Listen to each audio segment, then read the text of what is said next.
नमस्कार, सिद्धीज किचनमध्ये आपले स्वागत आहे। आपण आज मस्तपैकी झटपट असं सुट्टा झुणका बनवणार आहोत। तर त्यासाठी साहित्य बघूया। इथे 1 वाटी बेसन, बारीक कापलेला कांदा, बारीक कापलेली हिरवी मिरची, कुटून घेतलेल्या लसूण पाकळ्या, कोथिंबीर आणि कढीपत्ता घेतला आहे। त्यानंतर कढईमध्ये मी तेल तापत ठेवलं होतं। त्या तेलामध्ये मोहरी, 1 चमचा जिरा, चिमूटभर हिंग, कुटून घेतलेले लसूण पाकळ्या, बारीक कापलेला कांदा, बारीक कापलेली हिरवी मिरची आणि कढीपत्ता घालून परतून घेऊ।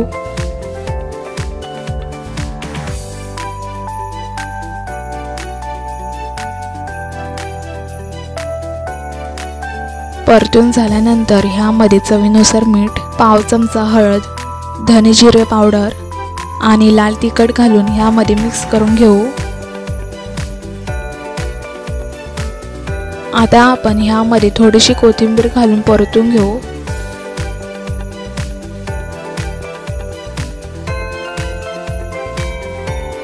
त्यानंतर ह्यामध्ये 1 वाटी बेसन घालू आणि छान खमंग वास येईपर्यंत भाजून घेऊ। बेसन भाजताना इथे गॅस मी स्लो फ्लेमवर ठेवला आहे।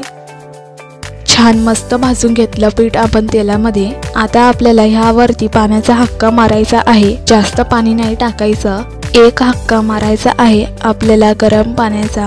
थोडं मिक्स करून घेऊ। आता आपण ह्यामध्ये थोडंसं पाणी आणखी घालू आणि असं छानपैकी मिक्स करून घेऊ। आता आपण गॅस एकदम स्लो फ्लेमवरती ठेवून ह्यावरती 7 ते 8 मिनिटासाठी झाकण ठेवून देऊ। तर आता 7 ते 8 मिनिटानंतर झाकण ओपन करून ह्यामध्ये कोथिंबीर घालू आणि पुन्हा एकदा मिक्स करून घेऊ।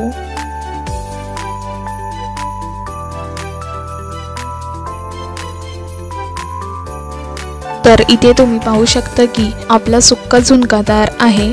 हा सुक्का झुणका तुम्ही भाकरी बरोबर किंवा जेवणाबरोबरही खाऊ शकता। तसेच काही जण ह्याला सुट्टा झुणका किंवा सुक्का झुणका सुद्धा बोलतात। तर ही रेसिपी तुम्ही घरी सुद्धा ट्राय करून पहा आणि कशी झाली आहे हे आम्हाला कमेंट करून नक्कीच कळवा। व्हिडिओ आवडला तर व्हिडिओला लाईक करा, शेअर करा। तसेच जर तुम्ही आमच्या चॅनलवरती नवीन असाल तर आमच्या चॅनलला सबस्क्राईब करा आणि लवकरच भेटू अशा छान छान रेसिपीज बरोबर।